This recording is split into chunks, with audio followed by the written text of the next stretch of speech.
Get back. I'm alright, Jack. Keep your hands off of my. 아니. 지금 녹화해야 되는데 뭐 하고 계신 거예요? 뭐 이렇게 다 파란색이야. 이게 뭐예요? 아니 가을 하늘보다 더 파란 이 파란색을 보고 있자니까 갑자기 눈물이 나고 그러네. 아 참. 아우, 너무 슬프네요. 요즘에 정말 주식은 기본이고 코인에 뭐 재테크를 안 하는 분들이 없는 것 같아요. 네. 맞습니다. 바야흐로 뭐 전 국민 재테크 시대라고 해도 과언이 아닐 정도로 많이들 하시는데 보빈 씨는 안 하세요? 저도 살짝 조금 하고 있죠. 그러면 저기 좋은 정보 좀 있으면 같이 공유 좀 합시다. 저도 알려드리고 싶은데 눈물이 나서 네. 저보다 오늘 나오시는 분들 이야기에 귀를 기울여 보시는 게 좋을 것 같은데요. 오늘의 주제가 바로 그거잖아요. 그렇습니다. 네. 오늘의 주제, 야 너도 할 수 있어. 그들의 투자법 재테크입니다. 네. 너무 설레네요. 네. 뭔가 얻어갈 수 있을 것 같아요. 요즘이 그야말로 재테크의 진심인 시대가 아닐까 싶은데 오늘의 주인공들은 재테크를 어떻게 하고 있을지 바로 만나보시죠. 요즘에 많은 분들이 좀 분노하고 있는 것 중에 하나가 사실 집값 상승이죠. 집값이 올라도 너무 올랐잖아요. 특히 단기간에 급등해버리니까 내가 몇 년 전에 집을 살 수 있었는데 안 샀더니 이렇게 올라가 버리니까 본인의 선택에 대해서 인정하기보다는 화가 나는 분들이 훨씬 많죠. 아무래도 집값이 이렇게 올라갈 줄 알았으면 나도 살 걸 이러면서 후회가 분노로 바뀌는 분들도 많은데 이런 분들이 갖고 있는 의문들이 몇 가지가 있습니다. 그 중에 하나가 이거죠. 아니 어떻게 20억짜리 집이 말이 되느냐. 연봉 1억인 사람이 20억짜리 집을 살려고 하면 한 푼도 안 쓰고 다 모아도 20년이 더 걸린다. 세금까지 생각하면 뭐 25년, 30년이 걸리는데 말도 안 되는 가격 아니냐. 그렇기 때문에 이 가격은 정상이 아니고 조만간 다 꺼질 거품일 뿐이다. 그래서 사줄 사람은 없다라고 말을 합니다. 그런데 저는 이게 반은 맞고 반은 틀린 얘기라고 생각을 하거든요. 그 이유는 바로 이거죠. 연봉 1억이 무주택자라면 그래서 지금 이제 시작을 한 사회초년생들이라면 그 의견이 맞죠. 연봉 1억으로 20년을 모아도 20억짜리 집은 못 삽니다. 그렇지만 연봉 1억인 사람들이 무주택자라고 누가 그러냐. 여러분들이 다 잊으셨겠지만 2012년도부터 2016년도는 하우스 푸어의 시대였습니다. 이때는 집을 가지고 있으면 욕을 먹는 시대가 아니라 집을 가지고 있으면 불쌍하다고 위로를 듣는 시대였습니다. 실제로 다주택자들이 자살도 많이 하고 그게 9시 뉴스에도 나왔습니다.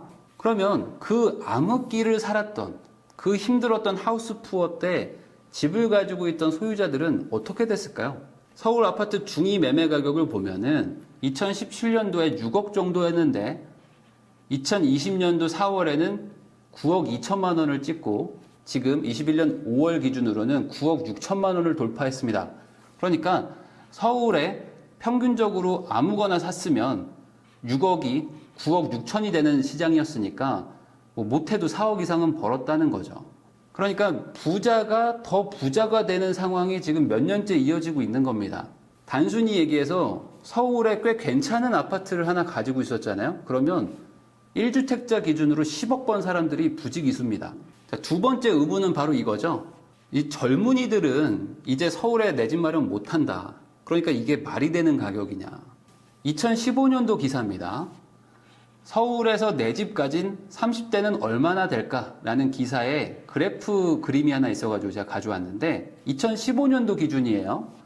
15년도에 자가 비율을 보니까 서울 기준으로 30대는 15%, 40대가 40%, 50대가 60%, 60세 이상이 57%, 전체는 40% 정도가 가지고 있었답니다.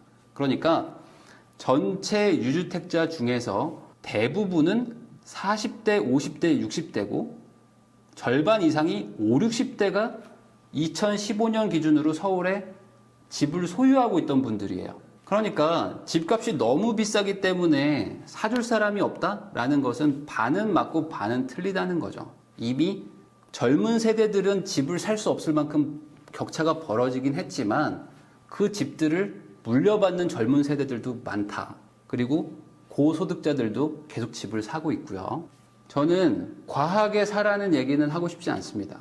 그냥 내 능력 안에서 살 수 있는 게 있으면 사세요. 지금은 사고 싶어도 대출도 안 해주고 다 막혀 있어서 사기도 쉽지는 않은 세상입니다. 그럼에도 불구하고 현금이 좀 있고 현재 무주택자라면 집을 살 방법은 있습니다. 이번에 한 번 더 올라가잖아요. 그러면 진짜 못 삽니다. 정말 못 삽니다. 하반기에 한 번 더 올라가면 내가 서울은커녕 경기도의 괜찮은 지역도 못 갑니다. 지금 내가 살까 말까 고민하고 있는 지역이 조금 있으면 못 삽니다. 그게 몇 년째 이어져 왔고요. 당장 집값이 떨어질까봐, 사자마자 폭락할까봐 두려우시면 조금 싼 것, 내가 욕심 안 내고 충분히 감당할 수 있을 만한 것을 사라. 그리고 나서 나는 월세를 사시든 전세를 사시든 상관은 없지만 우선 내 집은 하나 마련하는 걸 추천합니다. 왜? 한 번 더 올라가면 정말 답이 없다.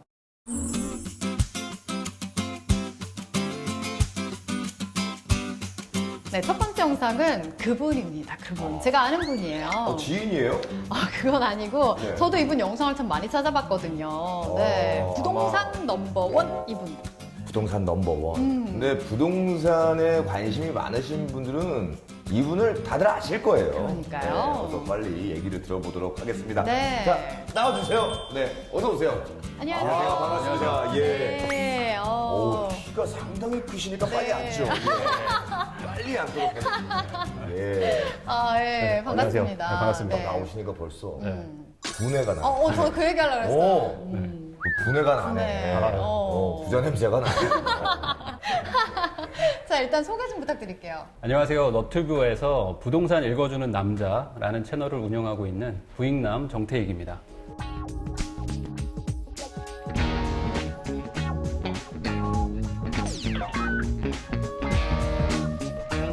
약간 저는 기분이 좀 안 좋아요. 왜요? 약간 좀 사기 캐릭터 같아요. 어, 이게 왜냐면은 네. 이게 뭐 부동산 투자 잘하고 뭐 그렇게 되면은 뭔가 약간 부족해 보이는 게 하나쯤은 있어야 되는데 심지어 얼굴도 약간 그 영화 배우 약간 김래원 씨도 살짝 그 네. 느낌도 좀 있고요. 있어요. 키도 크고요. 네. 아무튼 야, 많이 작아지는 것 같아요. 그러면은 저 부동산 투자를 어떻게 하면 되는지 네. 어떻게 하면 됩니까?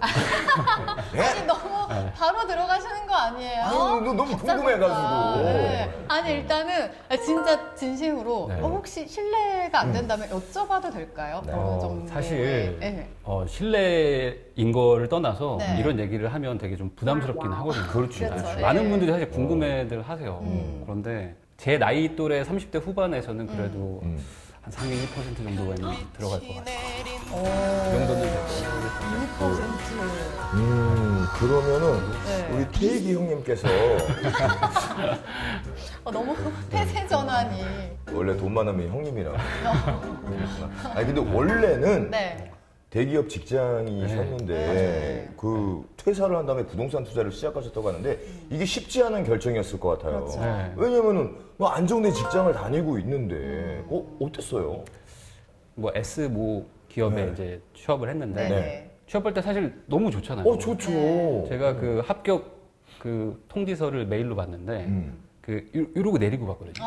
얼마나 떨려요. 네. 근데 그 산발에 같아져요. 근데 이렇게 내리는데 그래요? 꽃무늬 뭐 그 하나가 보이는 거예요. 네, 그래서 이거 보고 어머니랑 막 안고 막 부둥켜 울고 막 그랬거든요. 그 정도로 기뻤었어요. 그렇죠. 예. 그런데 사실 취업하고 나서 이게 현실이잖아요. 네. 현실은 제가 이제 건설사를 다녔는데 건설사는 뭐 당연히 뭐 지방 근무, 뭐 해외 근무, 그리고 평소에도 뭐 일이 좀 많아요. 네. 야근도 많이 하고. 네.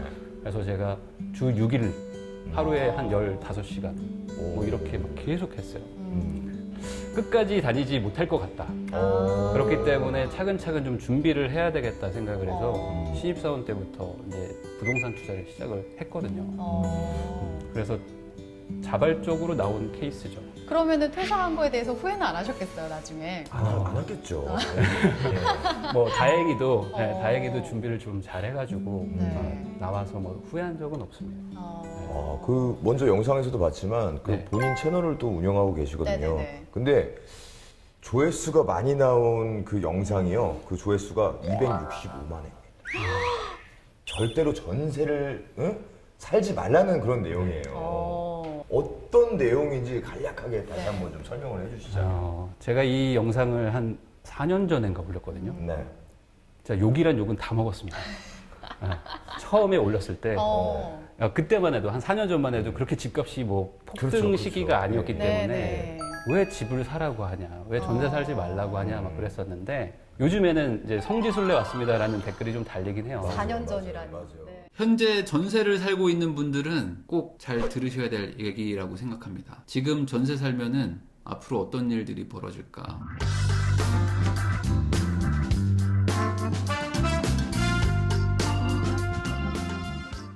예를 들어 내가 뭐 1억이 있으면 1억짜리 전셋집을 잘 안 구해요. 대부분은 전세 자금 대출을 받아서 네. 뭐 2억, 뭐 2억 5천, 네. 3억짜리. 전세가 만약에 3억이다. 네. 그럼 실제 매매가는 거의 5억, 6억대예요. 음. 그러니까 내가 현금이 만약에 1억 있어도 실제 그 매매 가격은 5억, 6억대 집에서 이제 시작을 하는 거예요. 네. 그렇죠. 그런데- 나 점점 빠져들고 있어. 그런데 사람이 살다 보면 네. 내 집 같잖아요. 그 그렇죠. 집이. 네. 내가 여기서 시작을 하고 아이도 뭐 낳을 수도 있고 돈을 모아서 이제 나중에 이사 가야지라고 생각을 하시는데 그때는 매매가가 한 2, 3억밖에 안 되는 집밖에 못 가는 거예요. 그렇죠. 나는 6억대의 집에 살았던 경험이 있는 사람인데 네. 실제로 이 집을 빼서 네. 내가 내 집을 사러 가야지라고 하면 2, 3억대를 가는 그렇죠. 거죠. 떨어질 네, 수밖에 네, 네. 없죠. 그러면 예. 한숨부터 나오는 분이 많죠. 그러면 대다수의 분들은 어떤 선택을 하냐면 안 갑니다. 안 가고 전세를 다시 개미지옥에 빠지는 거예요. 개미지옥이라니. 그러니까 내 돈으로는 원래 갈 수 없는, 살 수 없는 집에서 시작을 해버리는데 아. 대부분 또 신혼 부부들이 많으니까 네. 그러다가 아이도 크고 그리고 전세금도 계속 올려주고 네. 하다 보면은 이렇게 살 수밖에 없구나. 아. 네, 그렇게 가게 되죠. 근데 또 어떤 분들은요, 네. 그 청약 당첨 위해서 일부러 뭐 전세 사신다고 그런 분들도 계세요. 네네. 맞아요. 그 요즘에 그 로또 청약이라는 단어 아, 근데 들어보셨잖아요. 정말 어렵죠. 네. 지금은 사실 너무 아파트 값이 비싸다 보니까 청약만이 답이다. 네. 이렇게 다들 바라보시거든요. 네네. 청약에 당첨될 확률이 얼마냐 이걸 좀 객관적으로 생각을 해봐야 되는데 뭔가 로또처럼 똑같이 뭔가 뭔가 될 것 같잖아요. 네. 막연하게. 네네. 네. 그래서 지원은 하지만 계속 안 되는 거예요. 그런데 시간은 계속 가고 그런 상황이 또 악순환이 되니까 청약은 정말 내가 될 만한 사람인지 그 상황을 좀 조건 판단하고 같은 것들을. 네. 그 다음에 할지 말지를 결정하셔야 될 거예요. 아, 그러니까 준비가 좀 꼼꼼하게 필요하겠네요. 네. 그리고 그러니까 지원한다고 되는 게 아니기 때문에 네네. 안 될 것 같으면 빨리 다른 길을 찾아야죠. 아.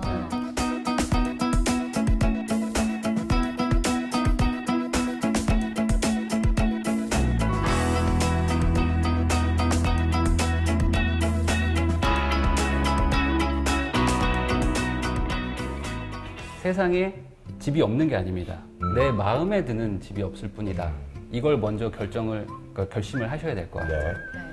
그래서 내 돈에 맞춰서 집을 산다라고 생각하면 답이 보이는데 내가 사고 싶은 집을 보잖아요. 그럼 답이 안 보일 거예요. 그 현실을 받아들여야 되네요. 일단은. 그렇죠. 네. 너무 이상적인 것만 보지 말고 네. 내 현실을 받아들여라. 그리고 두 번째로 많은 분들이 연봉, 음. 소득에 되게 집중하고 집착하시거든요. 그럴 수밖에 없죠. 네. 근데 저는 12월 31일에 네. 내 통장에 남은 돈이 연봉이다. 라고 생각하거든요. 어머. 아, 명언 나왔네요, 명언. 갑자기 머리가. 네. 아. 그렇지. 이게 연봉이 그 우리가 받는 돈 그 금액으로 따질 게 아니라 어. 많이 번다고 해서 많이 저축하는 것도 아니고. 그럼요. 네.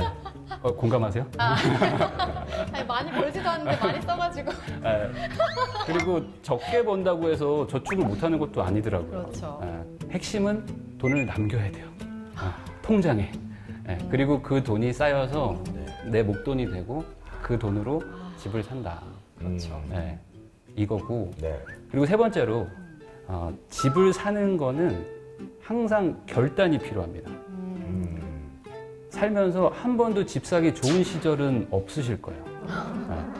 왜냐면 지금 너무 공감하셨어 다들. 많은 분들이 지금 공감을 하시네요. 막 탄식하셨어요. 되게 허탈하게 웃음을 다 짓고 계세요.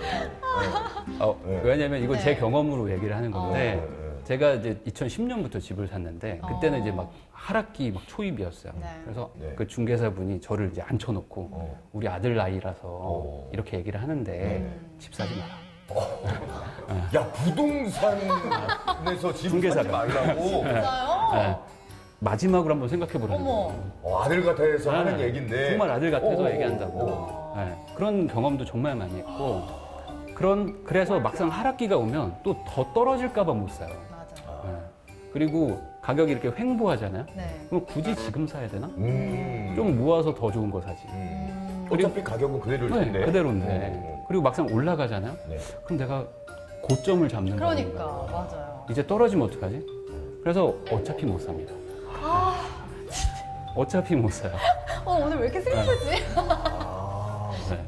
그럼 만약에 제가 돈을 많이 잘 모아서 투자를 한다. 그래서 네. 작은 오피스텔 같은 거를 이제 매매를 하게 된다면 네. 전세가 안 나가거나 네. 이 수익이 좋지 않으면 이건 어떡해요? 부동산은 비워놔서는 안 되거든요. 음. 내가 살든지 누군가한테 빌려줘야지 의미가 있는 그런 투자처라서 첫 번째로 내가 살 수도 있을 만한 꼭 안 살아도 됩니다. 안 되면 내가 들어가서 살 수 있을 만한 물건을 사는 게 좋고요. 네. 그리고 두 번째로 보통 좋은 지역에서 안 좋은 물건을 사게 되는 거예요. 네. 그러면 왜냐면 내 돈을 가지고 있는 건 한정돼 있으니까 그렇죠. 네. 이 순서를 바꾸면 됩니다. 그러면 내가 가진 돈으로 네. 좋은 동네를 살 수 있는 데까지 점점 멀리 가면 돼요. 점점 멀리 가는 거예요. 네네. 왜냐면 지역마다 인기 지역이 있어요. 네. 지역마다 네네. 거기에 내 물건이 있다면 팔기도 좋고 뭐 빌려주기도 좋고. 그러니까 내 돈으로 살 수 있는 좋은 지역에 가라. 이렇게 생각을 좀 바꾸시면 좋을 것 같아요. 근데 또 네. 투자를 하려면 돈이 있어야 되잖아요. 네, 그래서 그렇죠. 월급을 아끼고 해서 이제 모아야 될 텐데 돈을 모으려면 그럼 네. 어떻게 해야 될까요? 이 많은 분들이 저축을 어떻게 하냐면 우선 월급을 받아요. 네. 그리고 쓸 거 씁니다. 네. 그리고 남은 걸 저축이라고 하죠. 보통은 그렇죠. 네. 네. 그런데 이 순서만 바꾸면 누구나 저축을 할 수 있어요. 오. 처음에 월급을 받아서 뭐 본인이 정한 어쨌든 퍼센트를 정해서 뚝 떼는 거예요.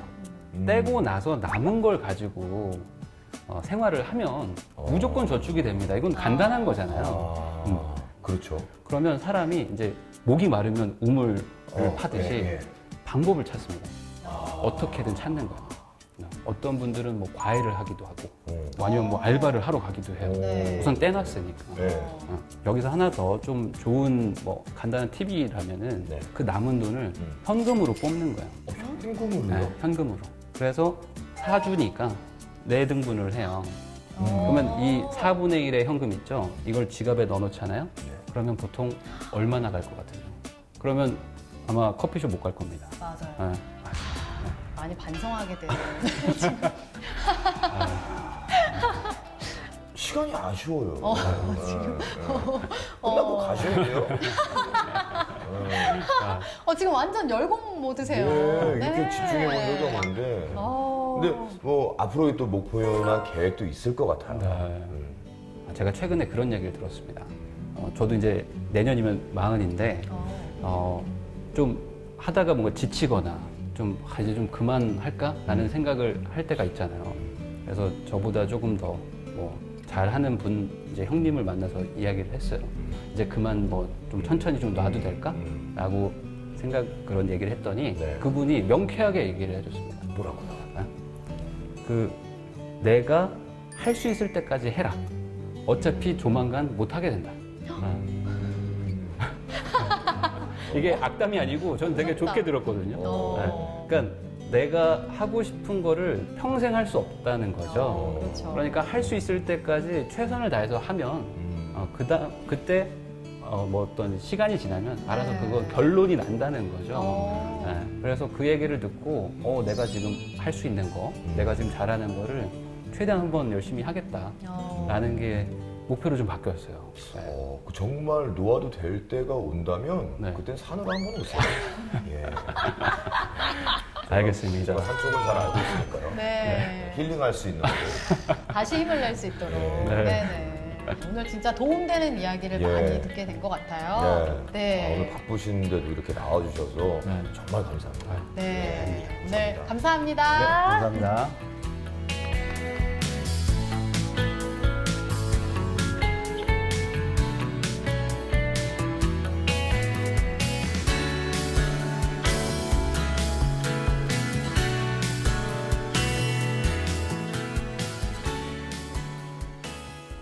요즘에는 재테크도 종류가 많은 것 같더라고요. 네. 어떤 게 유행인지 혹시 아세요?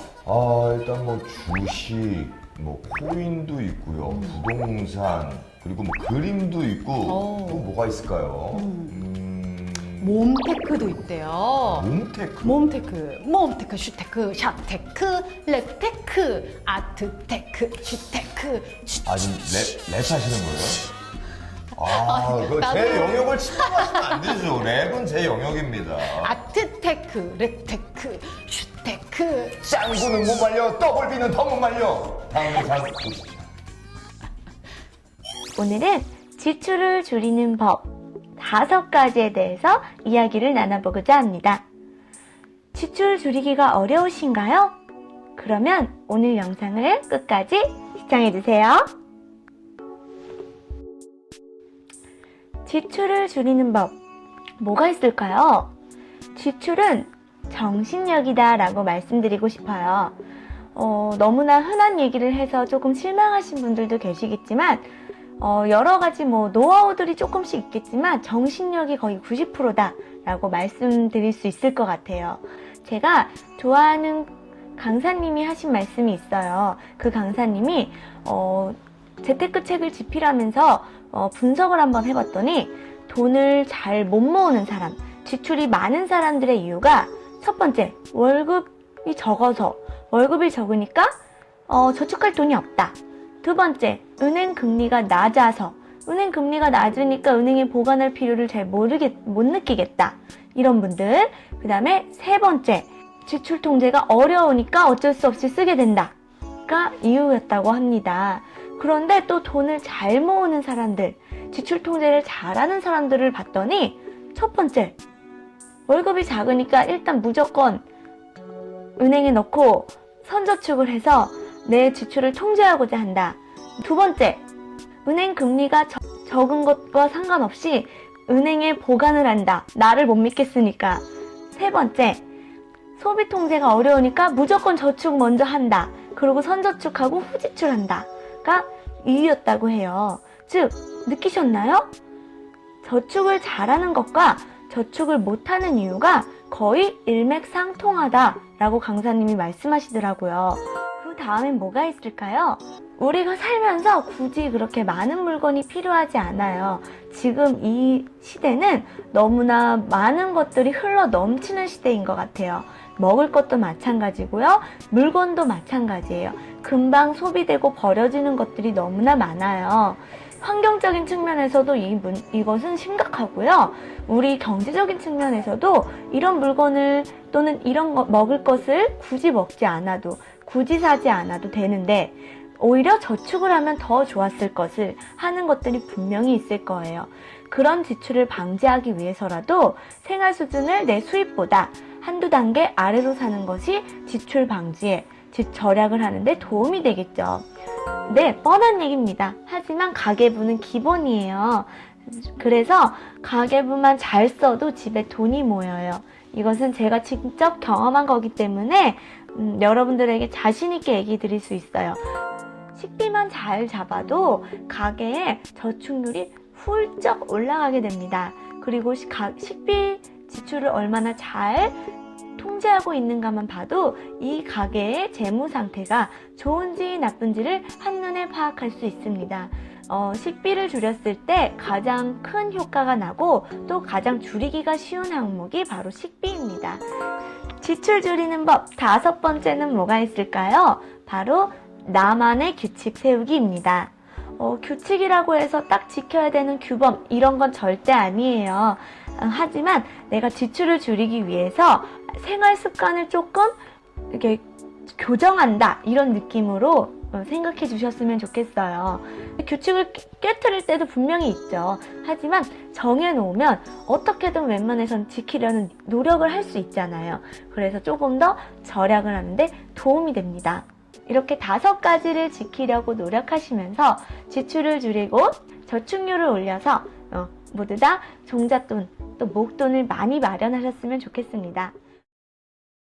네, 2번째 영상은 시민 제작자 민키 언니의 지출을 줄이는 5가지 방법에 대한 영상이었는데요. 저는 참 많이 반성하면서 보게 됐습니다. 일단 저는 그 절약을 잘하는 사람들이 정말 부러워요. 저도 부러워요. 어떻게 해야 절약을 할 수 있는지 마음은 늘 절약하고 싶은데 그럼요. 이게 하다 보면 또 이게 절제 없이 그냥 막 가게 되는 거예요. 우리가 다짐은 항상 하잖아요. 네. 근데 왜 실천이 안 되는 것일까? 이럴 게 아니라 우리 빨리 민키 언니 모셔서 얘기 네. 한번 들어봐야 되겠습니다. 만나보겠습니다. 네. 나와주세요. 나와주세요. 어서 오세요. 안녕하세요. 반갑습니다. 네, 반갑습니다. 저는 그 민키 언니라고 해서 네. 연배가 좀 있으실 줄 알았는데 제가 봤을 때 지금 민키 동생이에요. 오, 그런 것 같아요. 네. 소개 좀 부탁드릴게요. 예, 안녕하세요. 푼돈도 마법처럼 굴리는 돈요정 민키 언니입니다. 90년생 재테크라는 책과 돈요정 민키 언니의 돈 계획이라는 책 두 권을 저자한 작가이면서 유튜브 크리에이터로 활동하고 있습니다. 유튜브 크리에이터이자 작가이자 또 푼돈도 마법처럼 굴리는 민키 언니. 많아요. 역대 출연자 중에서 소개가 가장 길었습니다. 돈 요정이 확 바뀌었어요. 그러니까요. 돈 요정. 어떻게 하면 돈 요정이 될 수 있는지 말이죠. 아니 눈에서 너무 간절함이 보여요. 저 좀 어떻게 해주세요. 도와주세요. 네, 오늘 많은 도움을 받도록 하겠습니다. 그 재테크 강의도 지금 하신다고 들었는데요. 네. 어떤 걸 하시나요? 돈을 어떻게 모으는 게 더 효율적인지, 그리고 돈을 작은 푼돈이지만 모아서 이제 그 푼돈을 가지고 어떻게 목돈으로 굴려서 투자로 이어지는지까지 강의를 하고 있습니다. 네. 근데 그걸 보다 보면은 너튜브 보다 보면 뭐 앱테크라고 하나요? 네. 뭐 그런 것들이 나오는데 저는 이 앱테크라는 말이 좀 생소했거든요. 네네. 그게 어떤 건지 좀 설명 좀 해주세요. 앱테크는 네. 앱과 어플리케이션 앱과 그리고 재테크의 합성어예요. 네. 그래서 앱을 통해서 재테크를 한다. 재테크는 절약과 돈 모으기 두 개가 같이 가니까 앱을 통해서 절약도 하고 앱을 통해서 돈도 조금 벌고 하는 걸 앱테크라고 합니다. 그러면 앱을 통해서 돈을 번다. 네. 어떻게 그렇게 해요? 일단 매일매일 출석 체크를 해서 돈을 벌 수 있는 형도 있고요. 그런데 이거는 굉장히 소소해요. 출석 체크는 뭐 해봤자 하루에 5원, 10원, 많아봤자 30원? 요 정도 이고요. 이걸로 돈을 벌기는 좀 어렵고 네. 앱테크 앱에 들어가면 이벤트 같은 게 있어요. 본 적 있는 것 같아요. 네. 네. 그런 이벤트를 참여했을 때 뭐 좀 크게는 10,000원, 20,000원 정도를 증정받거든요. 다 내가 먹는 게 아니라 일정 부분은 지출 방어에 사용을 하고 또 일정 부분은 이벤트로 받은 유효기간이 딱 명시된 그런 기프티콘을 매입해주는 사이트가 있어요. 팔아요, 그럼 내가? 네, 그렇죠. 그걸 파는 거죠. 다 먹으면 이제 살 많이 찌니까 다 먹을 순 없고 팔면 그걸 가지고 또 이제 수익이 나는 겁니다. 그럼 그렇게 해서 그럼 한 달에 어느 정도 수익이 발생을 하나요? 유튜브 하기 전에는 한 달에 평균 100만 원 정도 수익이 났고요. 앱테크로. 100만 원이요? 네. 그리고 최고 많이 벌었을 때는 한 220 정도 벌었습니다. 앱테크로만. 네, 야, 이거 쏠쏠하네요. 쏠쏠합니다. 진짜 거의 뭐 초년생의 어떤 월급에 준하는 네. 그런 정도의 금액이잖아요. 그쵸. 근데 그 한 200만 원 정도까지 수익을 많이 올리려면 뭐 특별한 노하우라던가 그런 거 없나요? 많이들 이 질문을 하세요. 특별한 노하우가 있을 것 같다라고 하시는데 정말 전교 1등생이 하는 그런 말 있잖아요. 교과서에 충실했어요. 진짜 근데 저도 그 말밖에 드릴 수가 없더라고요. 정말 매일매일 꾸준하게 출석 체크를 하러 앱에 들어갔어요. 일정 시간, 그건 12시예요. 딱 12시. 정해놓고? 네, 자정 12시가 이벤트가 리셋이 되는 시간이에요. 아. 왜냐면 오늘에서 내일로 넘어가는 네네네. 시간이기 때문에 그때 이벤트가 리셋이 되거든요. 그럼 그 이벤트를 참여했을 때 대부분 한도가 있어요. 그래서 그 이 한도가 다 떨어지면 그 이벤트가 사라져요. 그걸 매일매일 앱들이 다 반복을 하거든요. 그런 앱을 12시마다 거의 한 30분에서 길면 1시간을 다 참여를 하는 거예요. 그러면 수익이 꽤 많이 나요. 아니, 근데 이게 되게 부지런해야 되겠네. 그렇죠. 그냥 되는 건 없어요. 네. 근데 이 앱테크도 앱테크인데 사실 최고의 그 재테크는 절약이라고 안 쓰는 거라고들 하잖아요. 이게 좀 어렵죠. 네. 민기 언니는 언제부터 그 절약에 좀 관심이 있었는지 원래 좀 이렇게 검소한 편이셨어요? 아니요. 저는 검소하고는 전혀 먼 삶을 살았던 사람이에요. 원래는? 네, 과거에 일명 명품족이었어요. 사치도 좀 하고. 사치도 많이 부리고 그랬는데 갑작스럽게 돈을 모아야겠다라는 상황이 좀 왔어요. 그런 상황이라면. 어떤 계기가 있으셨어요? 아빠가 암에 걸리셨어요. 근데 암도 진행이 꽤 많이 된 3기 암이셨거든요. 그러다 보니까 아빠가 더 이상 경제활동을 하기가 어렵잖아요. 그래서 더 이상 내가 이렇게 살면 안 되겠구나 하는 그 절실함과 그 무거운 그 짐이 확 왔던 것 같아요. 네네네. 그러니까 지금 당장 할 수 있는 게 절약밖에 없다 해서 실천했습니다.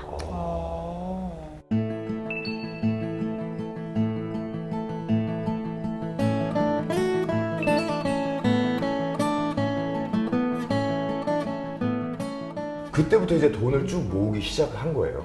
네. 그때 그럼 나이가 그때 몇 살이었어요? 20살이었습니다. 20살에. 20살부터? 네. 잠깐만. 20살 때 뭐 하셨어요? 20살 때요? 이제 사회에 나왔으니까 뭐 열심히 썼죠.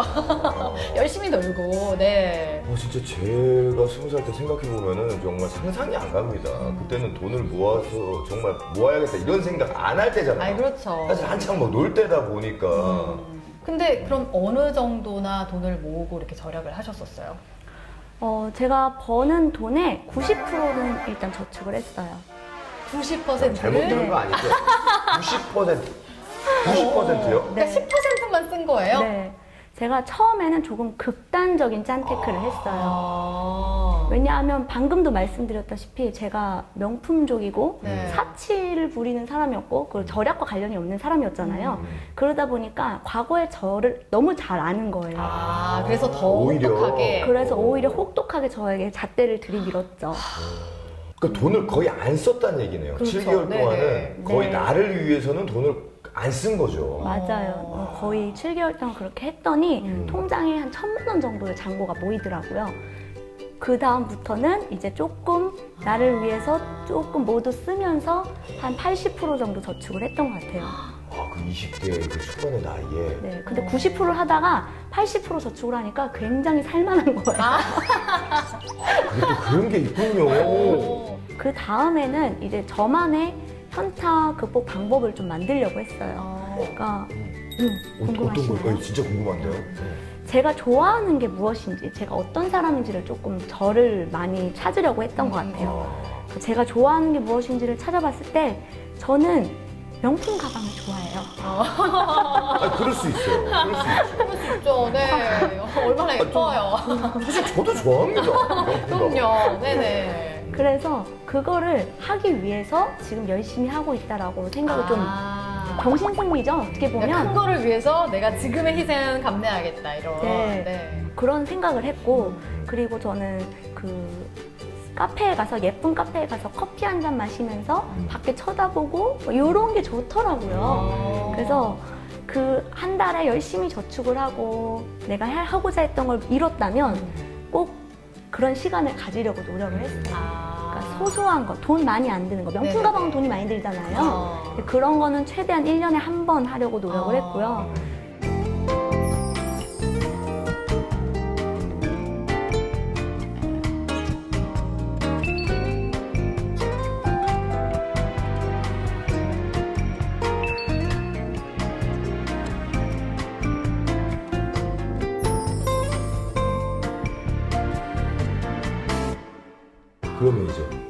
그렇게 해서 열심히 돈을 모았는데 지금 저 이거 보고 깜짝 놀랐잖아요. 네.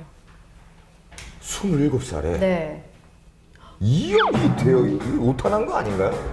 2억을 그럼 20살 때 그렇게 시작을 해가지고 돈을 모으기 시작해가지고 저축하면서 달려왔는데 27살에 2억이 되어 있더라고. 맞나요? 네, 맞습니다. 사실 저는 좀 가늠이 안 돼요. 네. 그러니까요. 근데 투자는 어떻게 하셨어요? 투자는 처음에 투자다운 투자를 한 거는 집을 산 거예요. 제 집 마련. 그러니까 종잣돈이 딱 모이고 나니까 네. 네, 부동산으로. 네, 바로 보통 투자하기 전에 주식도 하고 하면서 그다음 집을 마련하는데 저는 조금 특이하게 종잣돈을 열심히 모아서 바로 그냥 집을 산 케이스고요. 집을 사고 나서 이제 추가적인 소득들이 발생하니까 그 소득 가지고 이제 주식 투자를 조금씩 하고 간혹 코인도 조금 하고 하면서 아주 소액 불리기를 위주로 하고 있어요. 네. 그러니까 뭔가 일확천금을 노리고 투자를 하시는 게 아니라 소액 불리기 그런 걸 사용하셨군요. 그런 네. 전법을. 네. 네. 지금도 프로 절약을 하신 게 뭐냐면 월 지출이 이제 결혼하셨잖아요. 네. 부부 합쳐서 월 지출이 평균적으로 50에서 70만 원 사이래요. 아니, 한 분이 아니라 두 분이 같이요? 네. 아니 남편은 무슨 재미가?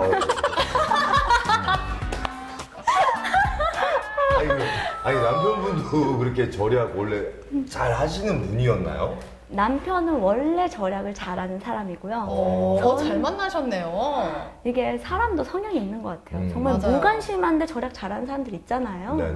별로 돈에 관심이 없고 뭐 무력도 없고 저는 좀 무력도 많은데 일부러 노력하는 유형인 거고 남편분은 원래부터 절약을 잘하는 그런 사람이었고 원래 집부터 가정 형편하고 뭐 가정 그런 교육이 아껴라 이렇게 교육을 받았다고 하더라고요. 네. 천생연분이었네요. 참 무섭습니다.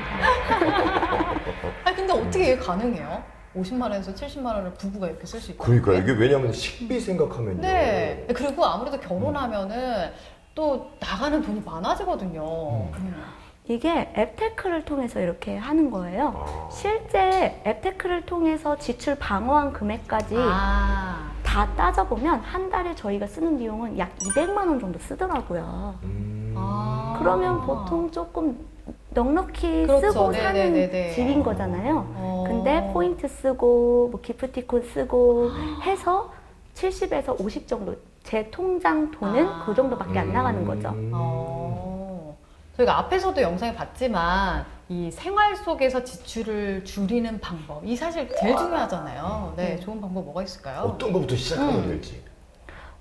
생활 속에서 일단 내가 돈을 어디다 쓰는지를 파악을 하셔야 돼요.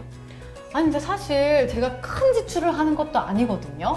네. 근데 카드 값을 보면 너무 큰 금액이 나와 있어요. 그 카드 명세서 볼 때마다 네. 다음 달에는 좀 줄여야지. 다음 달에는 또 똑같잖아. 또 똑같이 나. 아니, 저는 그래서 카드 값을 보면서 아니, 내가 이번에 뭐 큰 거를 지출한 일이 있나 하고 보면 그게 아니에요. 그게 바로 푼돈의 힘인 거죠. 푼돈이 모이면 그렇게 큰 지출로 이어져요. 반대로 또 푼돈이 쌓이면 큰 돈이 되는 거고. 그렇죠. 네. 그래서 내가 어디다 돈을 썼는지를 일단 가계부를 펼쳐놓으시고 네. 항목별로 정리를 한번 해보셔야 돼요. 왜냐하면 내가 지금부터 절약할 거야 라고 한다고 해서 절약이 되는 건 아니거든요. 내가 돈을 많이 쓰고 있는 항목을 절약을 해야지 절약이 되는 거예요. 그렇죠. 찾아야 되는 거네요. 네.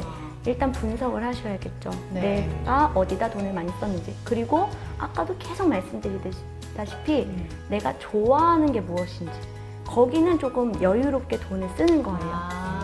그러면 다른 데를 많이 줄여도 내가 막 짠테크 한다고 막 궁핍해지고 막 찌질해지고 그런 게 아니라 오히려 짠테크해서 풍성해지고 행복해지는 삶이 와요. 처음부터 목표를 기가 막히게 나 1억 모을 거야 이렇게 잡으시면 성과가 안 나기 때문에 네. 어려운 거예요. 작은 목표부터 조금씩 한 달에 5% 줄이겠어. 이런 목표부터 성과를 낸다면 나도 할 수 있네? 그러면 다음에는 조금 더 높이 해볼까? 이렇게 내가 실천을 할 수 있게 만들어지거든요.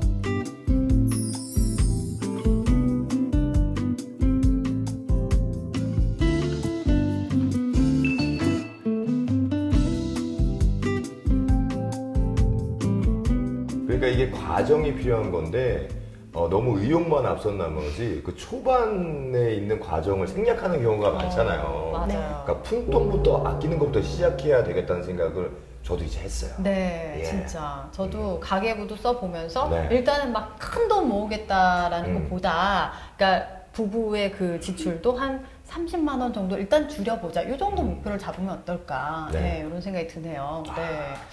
마지막 질문을 드릴 차례인데요. 네. 나에게 있어 재테크란 뭘까요? 나에게 있어 재테크란 어쩔 수 없이 시작했지만 습관이 됐고 습관이 되었지만 지금은 재밌어서 하는 것입니다. 근데 재미가 있을 것 같아요. 네. 왜냐면은 통장을 볼 때마다 제일 좋은 재미죠. 예. 돈 모이는 재미가. 재미가 있을 것 같습니다. 네. 저도 그런 재미를 느끼기 위해서 좀 오늘부터 좀 달라져야 하지 않을까 그런 생각을 해봅니다. 네, 작은 것부터 실천해 보도록 하겠습니다. 오늘 이렇게 마법을 또 실제로 알려주신 네. 문키 언니 오늘 너무 감사합니다. 네. 감사합니다. 감사합니다.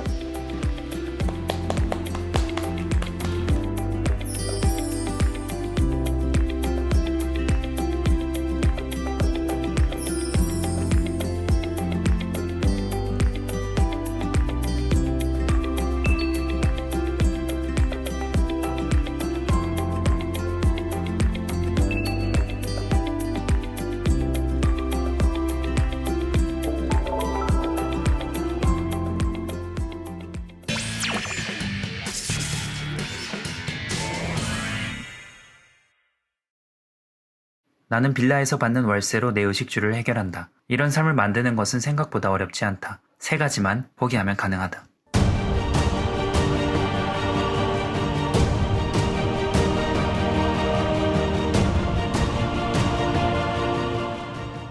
빌라를 가지고 월세를 받는 방식의 투자는 아무나 할 수 없다.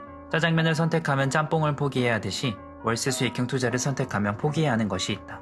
본론으로 들어가기 전에 이야기를 하나 해보겠다. 서울에 있는 아파트는 많은 사람들이 시세 차익을 보기 위해 투자한다. 예를 들면 전세를 끼고 4억에 사서 몇 년 뒤 상승이 멈추면 6억에 파는 식이다. 왜 꼭 사람들은 이런 식으로만 투자를 할까? 아파트로 월세를 받는 식으로 투자를 할 순 없을까? 서울에 있는 비싼 아파트로 월세를 한번 받아보겠다. 잠실에 있는 리센치 아파트의 24평 매매가는 현재를 기준으로 17억 정도이다. 이 집의 월세는 얼마일까? 5천에 225만 원이다. 한 달에 월세로 225만 원을 내면 비싼 것일까? 물론 세입자 입장에서 비쌀 수는 있다. 하지만 투자자는 집주인 입장에서 생각해봐야 한다. 매매가 대비 월세 수익을 계산해보면 수익률이 1.6% 밖에 되지 않는다. 예금보다도 낮은 수준이다. 5에서 10%의 수익률을 보장해주는 부동산들이 지천에 널려있다. 상가, 빌라 일부 지역의 아파트들이 그렇다. 그럼에도 불구하고 왜 사람들은 1.5%의 수익률의 집을 가지고 있을까? 이 사람들은 월세로 돈 벌려는 마음이 아니다. 시세 차익을 위해 투자하는 것이다. 시간이 흘러 아파트 값이 올라가기를 기다리는 것이다. 이런 투자를 선택하려면 매월 따박따박 들어오는 월세 수익을 거의 포기해야 한다. 만약 리센치 집주인이 월세 수익을 원했더라면 어떻게 했을까? 번화가 2층에 있는 수익률 5.5%의 상가를 사서 병원을 들였을 것이다. 17억을 상가에 투자하면 한 달에 225만 원이 아니라 780만 원을 받을 수 있다. 물론 대출을 활용하면 1000만 원 이상도 받을 수 있다. 그 대신 조건이 있는데 단기적인 시세 차익은 거의 포기해야 한다는 것이다. 결론적으로 시세 차익을 원하면 월세 수익을 포기해야 하고 월세 수익을 원하면 시세 차익을 포기해야 한다. 단기적으로 2마리 토끼를 동시에 잡을 수 있는 방법은 부동산 시장에 없다. 다시 본론으로 돌아오겠다. 빌라를 가지고 월세를 받는 투자는 아무나 할 수 없다. 일반적인 사람들이 원하는 것을 포기해야 하기 때문이다. 나는 무엇을 포기했을까? 나는 다음 3가지를 포기함으로써 월세 받는 삶을 얻었다. 지금부터 말하는 것은 월세 수익형 빌라 투자에 관한 이야기다. 첫 번째, 나는 시세 차익을 볼 마음을 버렸다. 시세 차익을 볼 수 있는 종목은 아파트다. 아파트를 포기해야 월세 수익이 괜찮은 물건들을 살 수 있다. 방금 전 얘기했다시피 아파트는 월세 수익률이 굉장히 낮기 때문이다. 빌라와 상가로 넘어오면 대출 없이도 5% 이상의 수익률을 만날 수 있고 대출을 받으면 경매의 경우 10%에서 20%의 수익률도 가능하다. 단 시세 차익을 포기해야 한다. 빌라와 상가는 시세의 변동이 거의 없다. 시세 차익을 포기하면 월세 말고도 장점이 하나 더 있다. 한 가지 큰 걱정을 버릴 수 있다는 것이다. 대출을 최대로 받아 아파트 투자를 하는 사람은 시세가 내려갈까봐 항상 마음 졸이고 스트레스를 받는다. 하지만 오래된 빌라는 이미 낡을 대로 낡아서 더 이상 내려갈 가격이 없다. 그래서 시세가 내려갈까봐 걱정하면서 밤을 지새우지 않아도 된다. 그냥 계속 월세를 받으면 된다. 시세 차익을 포기하고 큰 걱정 하나를 버리게 되는 것이다. 두 번째, 나는 매도할 생각을 버렸다.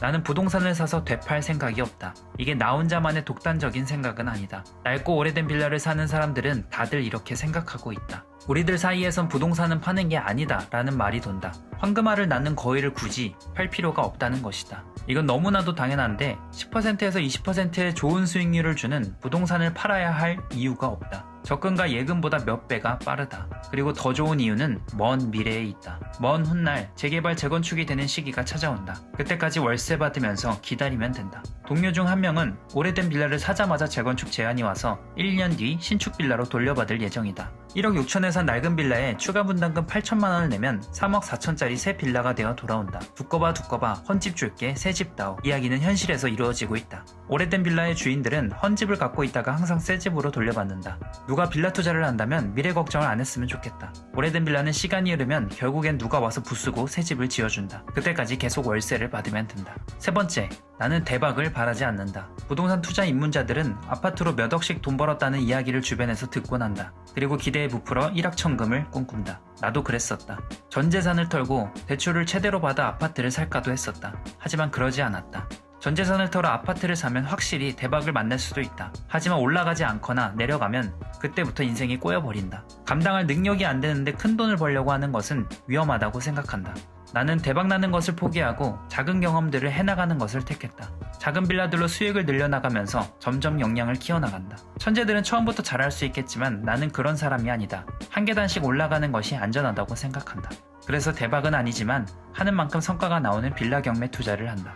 혹시라도 오래된 빌라로 월세 받는 투자를 생각한다면 내가 말한 것들을 포기할 수 있는지 곰곰이 생각해 보길 바란다. 그게 안 되면 지속하기가 어려울 것이다.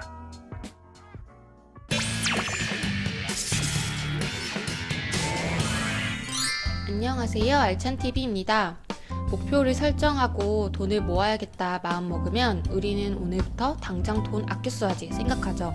그런데 매일 마시던 커피 안 마시고 먹고 싶은 음식이 눈앞에 아른거리는데 참기가 힘듭니다. 그렇죠? 어느샌가 호떡집 앞에 있는 날 발견하고 스벅에서 주문하고 있는 날 발견합니다. 그러면 돈 모으기는 내일부터 라며 합리화를 하죠. 어때요? 다이어트랑 비슷하지 않은가요? 4년 전 55kg였던 저는 다이어트를 하기 시작해서 2년 전에 7kg 정도 감량하고 48kg까지 뺐었어요. 그런데 48kg는 하루에 한 끼만 먹어야 가능해서 저에게 맞는 몸무게를 찾다가 거기서 2kg 찐 50kg가 딱 적절하게 먹고 적절하게 운동하면 유지되는 몸무게더라고요. 그래서 지금은 더 욕심내지 않고 50kg로 유지하고 있습니다. 하지만 마음만 먹으면 방법을 아니 또 금방 할 수 있다는 자신감도 있어요. 이렇게 다이어트도 해보고 짠테크도 해보니까 둘이 유사한 게 정말 많아요. 재테크 책에서 항상 다이어트와 비유를 많이 해요. 목표를 세부적으로 쪼개서 몇 년 안에 몇 킬로 감량할 것인지를 정해 다이어트를 시작하는 것과 몇 년 안에 얼마를 모아야겠다 목표를 설정하는 것, 그리고 둘 다 생활 습관이 정말 중요하죠. 인내력도 많이 요구하고요. 저도 해보니 짠테크는 다이어트와 많이 닮았다는 생각이 듭니다. 중요한 건 강제적으로 환경을 만들어주는 게 중요하고 생각의 전환이 중요해요. 생각의 변화가 있어야 행동이 변하고 그 행동들이 모여서 습관이 생기죠. 그 습관들이 나를 변화시켜줍니다.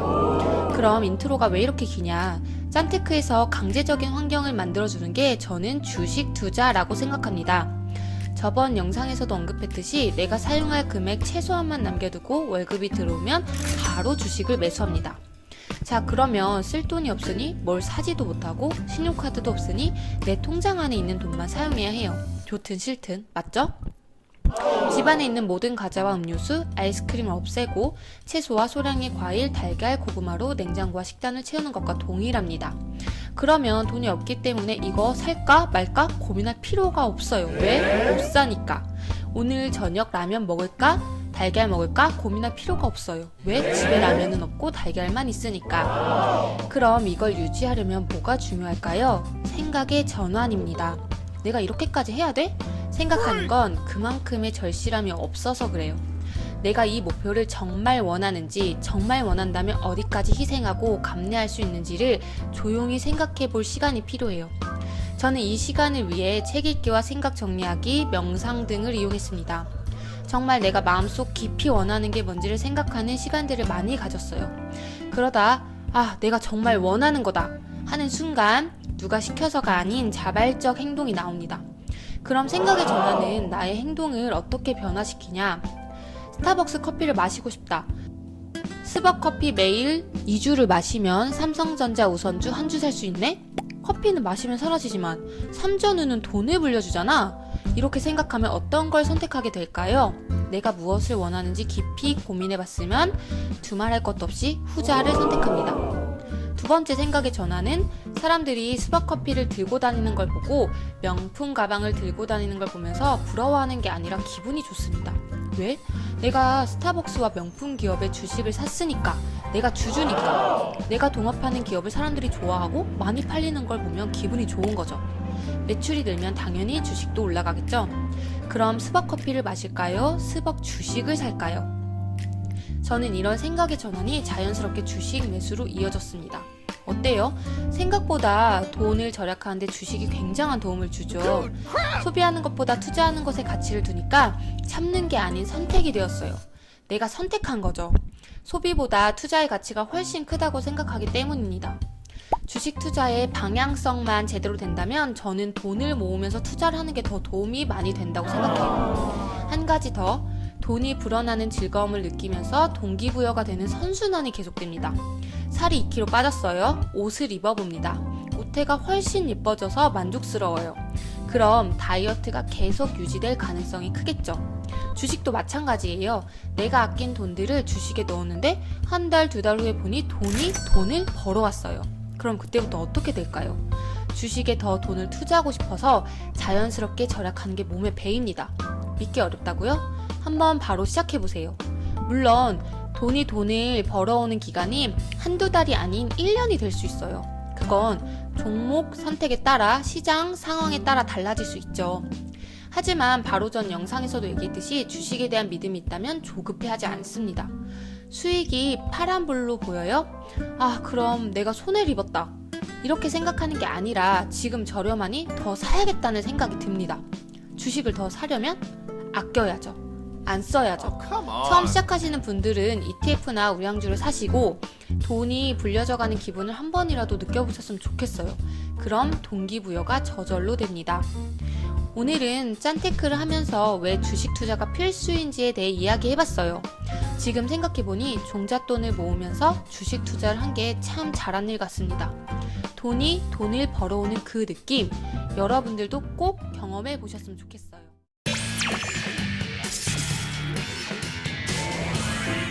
한 달 생활비가 100만 원에서 65만 원으로 줄었다.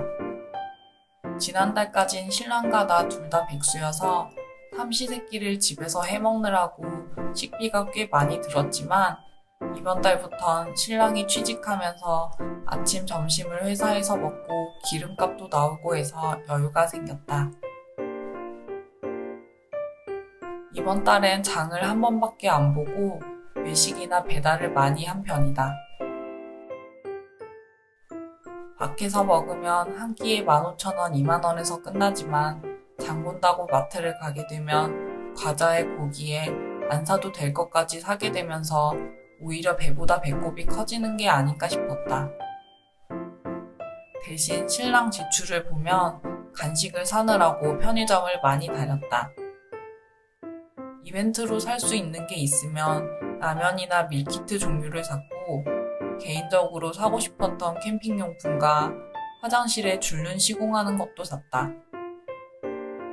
배달의 민족은 10,000원짜리 상품권을 사면 5,000원을 준다고 해서 구매했는데 쿠폰이 있었지 하면서 순식간에 다 써버려서 오히려 안 하니만 못했다. 짠테크를 하면서 블로그에 포스팅도 했는데 하루 방문자가 150명 조금 넘는 블로그인데도 그걸 보시고 추천인을 써주시는 분들이 꽤 계셨다. 사이트마다 다 합치면 총 10만 포인트 정도 들어온 것 같다. 캠핑용품은 원래 갖고 있던 물건을 2만원치 팔고 3만원치를 새로 구매했다. 그리고 예스24 북클럽을 무료로 2달을 사용하고 날짜에 맞춰 해지를 했어야 되는데 자동 연장이 되면서 결제돼 버리는 바람에 어차피 이렇게 된 거 한 달 동안 많이 읽어보려 한다. 최근 들어 지역화폐, 머지포인트, 스마일캐시를 섞어 쓰다 보니 10%에서 20% 가까이 저렴하게 구매할 수 있어서 좋지만 어디에 얼마를 썼는지 정리가 안 되고 있어서 잘 생각하면서 써야 할 것 같다. 여러 이벤트에 참여하니 확실히 절약되는 부분도 있지만 저렴하다는 생각이 앞서 불필요한 지출도 생겼다. 2인 가구이고 집에서 밥을 많이 해먹지 않기 때문에 외식 대신 냉동이나 밀키트 위주로 식비를 줄여볼까 싶다. 밥 나오고 교통비 나오는 회사가 최고다. 입 하나가 줄어든 만큼 많이 절약됐다. 이번 달은 총 65만 원 생활해서 고정지출 포함 180만 원 이내로 들어왔는데 다음 달은 신랑 용돈도 20만 원 빼줘야 하고 오복이 약값도 들어가기 때문에 한번 잘 버텨볼 생각이다.